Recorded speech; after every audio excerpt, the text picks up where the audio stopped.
another episode of Council Bluffs Today. I am Todd Studer, and we are back at Botna Bend. You saw yesterday's show where I was walking around and taking a look at all the burned area, and we brought Cory Thomas over because he can actually tell us a little bit more about what's happening out here. Thank you so much for taking some time out of your day. Thanks for having me. Let's first talk about what we're seeing in the background, which is all of the prescribed burn. It's a lot. How long did it take to do all of that? A few hours. The fire on the ground only about 2 hours, and then the rest what we call mop up, patrolling, making sure nothing's getting out of the prescription, and also making sure if we missed a spot we can go back and put some fire to it. So really only 2 hours and all of this. It with all day of patrolling. Sure, but I mean just the burn part. That seems really fast to get that. How tall was the grass before it got burnt down to the ground?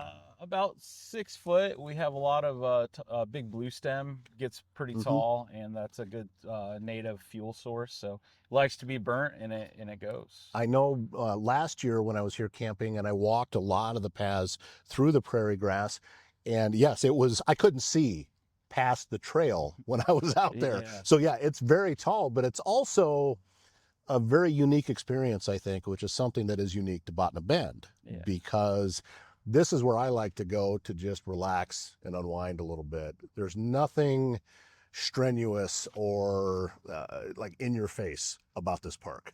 It's at your own pace. If you want to go canoe or kayak, you can. If there's nothing driving you to hit the trails, if you just want to sit by the fire, sit by the fire. It's we've talked about it many times on the different programs that every park inside of the county has a different feel and will offer different things to the folks that are there.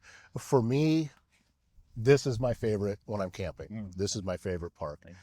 Part of it is because of how widespread it is. The sites are not, you don't feel like you're in a parking lot.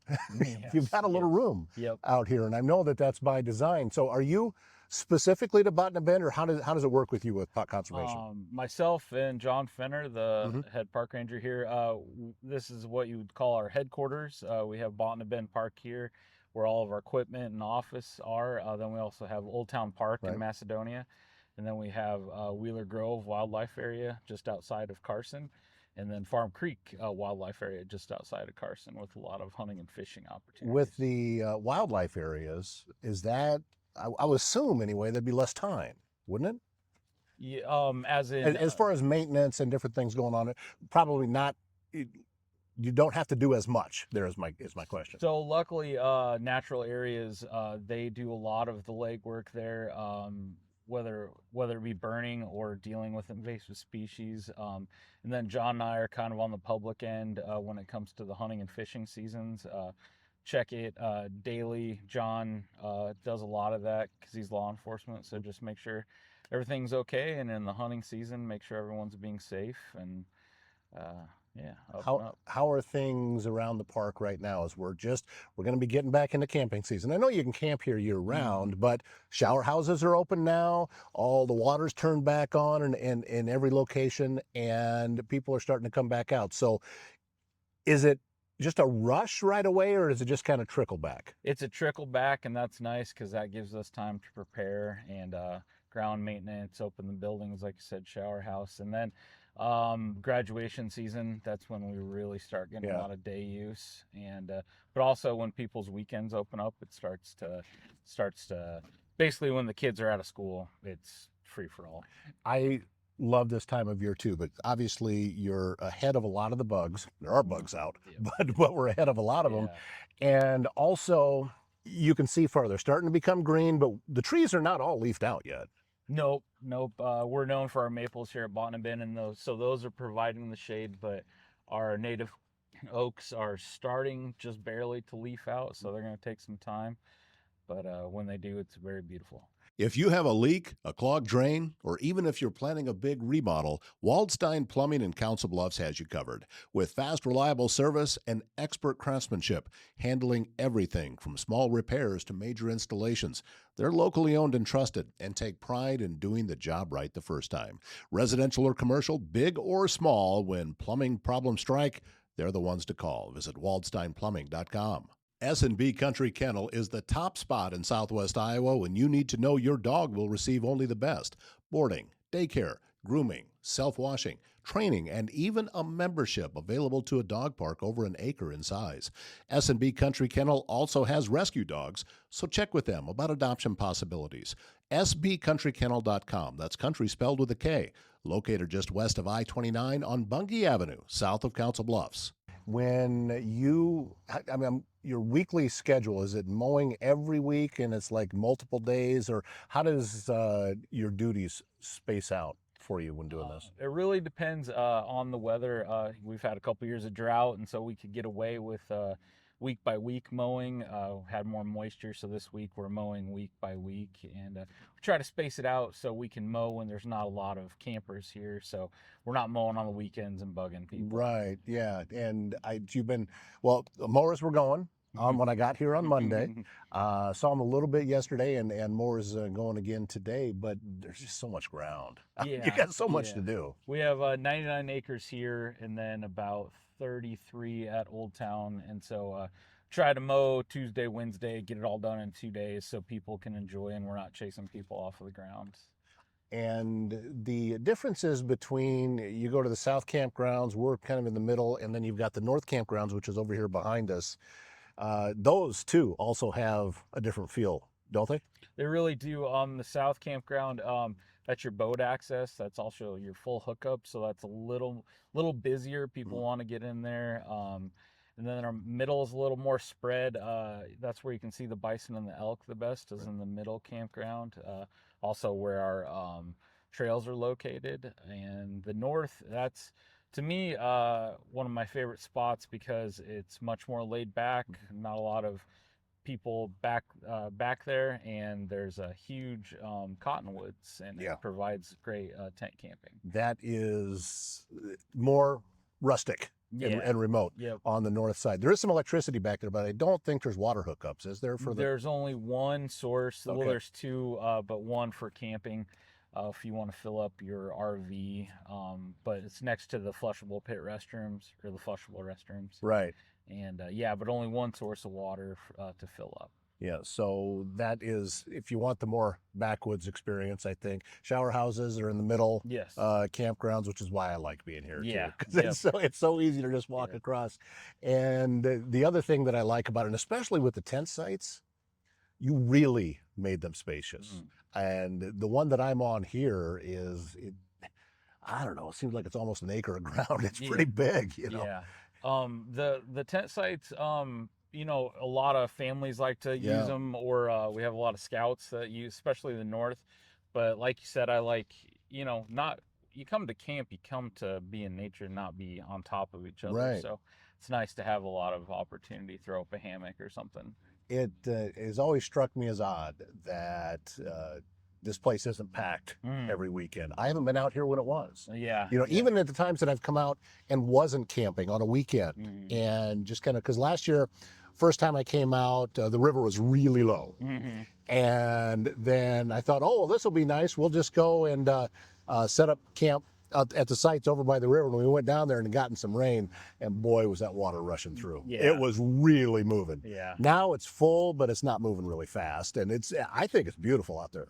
Yeah, it really kind of depends how high the river is on how busy we are. When it's floatable, much busier season. When it's really low, you can do other things. You can rock hunt or look for fossils or bones when it's really low, but people want to float, they don't want to walk. You know, so. Yeah. How, and I don't know if you know the answer to this or not, but how long is the float that when people come out and do it? Depends on how high the water is. If you go from Avoca to here, it could take anywhere from 4 to 6 hours. Here to Oakland, it's a little bit shorter of a trip. You're probably still looking about 4 or 5 hours. And then if you go even farther to Carson or Macedonia, even longer. But depends on how relaxed you want to be. Right. If you really paddle, you can get it done in 4. If you're just floating on an inner tube, all day. I did one of those inner tube floats once in North Georgia, and it was supposed to be a 2-hour float. It took 45 minutes. We were really cooking down the Chattahoochee on that day, but that's It's a different kind of experience, though, isn't it? When you're out there on the water and you just kind of tie that into the camping trip and everything else. It definitely is much more relaxing and an opportunity to see wildlife, whether it's in the water or a lot of birds of prey or just migratory birds in the water. Speaking of wildlife, is there what kind of wildlife have you seen? You're out here all the time, so I'm guessing you've probably seen some things that aren't as common, and other Um, people may not see. well, we have a resident red fox. He's living in a tree burrow right now, and Okay. he'll make the rounds. You got to be up pretty early in the morning, but it's either a male or a female, and this is pup season, so she might have a den somewhere, Yeah. and she's hunting for some breakfast, I think.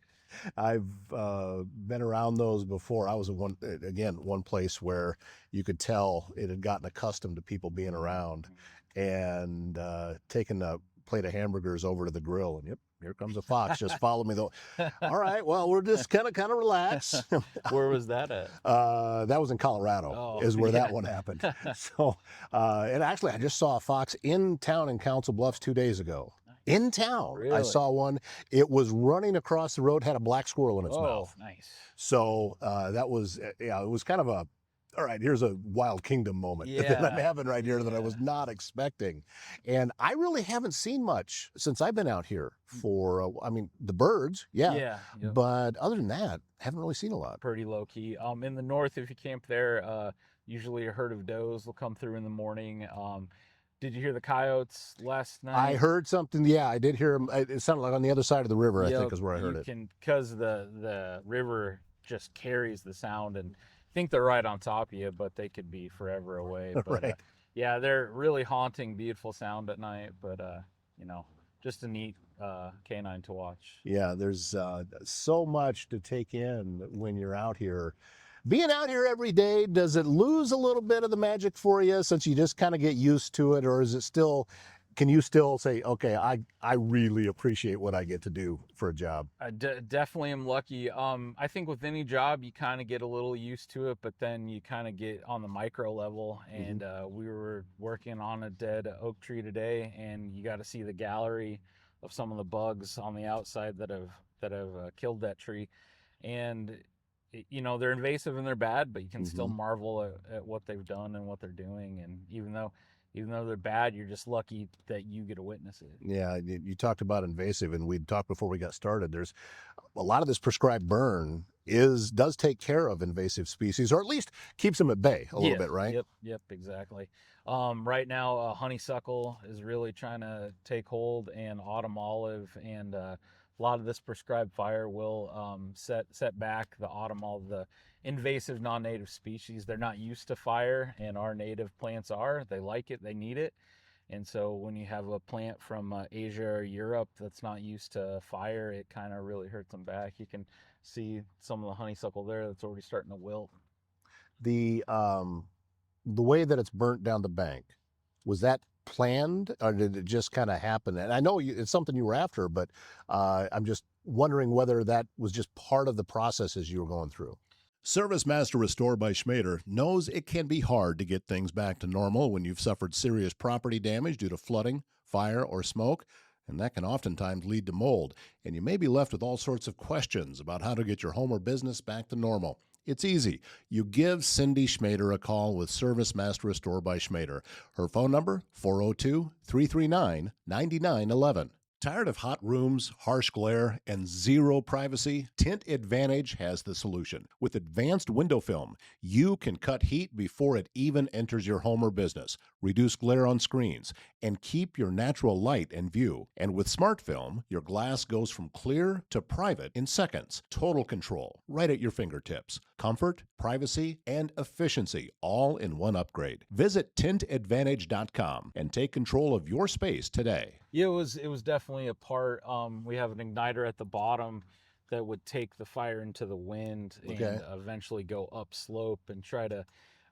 You can see that on the bottom there, some of that autumn olive has grown into the bank, and so we're trying to create a really hot fire to kill that plant, but it's not going to be hot enough to impact the root system of our prairie. Yeah, I think that, if I had your job, that would be a day I'd really be looking forward to. Come out. That's got to be such a cool experience to be able to witness all of that burn, because it's just going to be a drastic change right away. Yeah. How long does it take because when I got out here on Monday, I didn't see any smoke anywhere. Smell it just a little bit, but not a lot. How long does it take for all of that to calm down? The smoldering. Yeah. Just kind of depends on the season, but 2 to 3 days. You're kind of want those results to burn up some of those dead limbs and everything, and dead trees. We'll drop them on the ground and just let the fire consume them. Yeah, I saw. Well, there was several pretty good-sized branches out through there as well. Were those in there before? Yep. So they just kind of made their way into the prairie grass. Yep. And so maybe you didn't even see them until it burned away. Yep. We go through and we will drive the interior and the perimeter of the fire, make sure there's no dangers to anybody or property, and then ensure that it's safe to light. And then at this point, how long does it take before you see, okay, we're back now? Is this going to be this season yet that the grass will be that tall? We'll see results of growing probably next Wednesday. Rain will come through and wash away some of that black, and then you'll see some of the big blue stem starting to pop its head up. So yeah, we're good. As we're recording this, expecting rain and maybe a little more than rain tomorrow, and then I'm assuming that'll probably activate it and just get the process going again. Yep. It's crazy how tall some of the prairie plants can be, but their root system are 2 to 3 times deeper than Really? they are tall. Yeah, it creates this netting almost that holds the soil and holds the moisture. So what we're seeing here, those plants are still underground then. Yes. Yep. And so they will grow back. And so it would technically just be the same plants coming back, right? Yep. And they keep seeding, and the fire helps encourage some of those seeds to find homes. And yeah, it's kind of the natural process, and just kind of and that's why we have Prairie here on the bank, to stabilize the bank from erosion. So that was actually put in by the conservation board then? So I'm not exactly sure when that was done, but the bank was starting to erode maybe 20 years ago, and so they did a reconstruction, and you can see how it goes all the way to the north, but it was replanted, and the prairie grass did what it was supposed to do and is holding the bank strong. Well, you're going to start seeing young people coming back through here and doing some of the tours, and they can get those kits to be able to keep track of everything that it is that they're seeing and spotting. And again, it's a different experience right now than you're going to get at any other time, I think. Exactly. And it's important that to get the full picture, come on out now. Yeah. Take a look at this the way that it is now, because it's not going to look like this in another month or so. In mid-June, things are going to start to bloom. Our spiderwort, our butterfly milkweed, and then the songbirds are going to be chasing the butterflies in here. And if you're a photographer, it's a great time to get some photos. Yeah, it's absolutely beautiful park. I wonder sometimes how you've managed to keep it off the state park registry, because I wouldn't even say it rivals. I'd say I've been to some state parks that this one beats. It's gorgeous out here. You guys do such a wonderful job of taking care of it. So again, Cory, thank you so much for your time. I appreciate you coming out. And also, we thank you for watching this episode of Council Bluffs today. Come on out, enjoy all the parks that we have around Pottawatomie County. And as I said, is my favorite one to camp at, and it's been great to be out here this week. My name's Todd Studer, and we will see you back again very soon with another episode.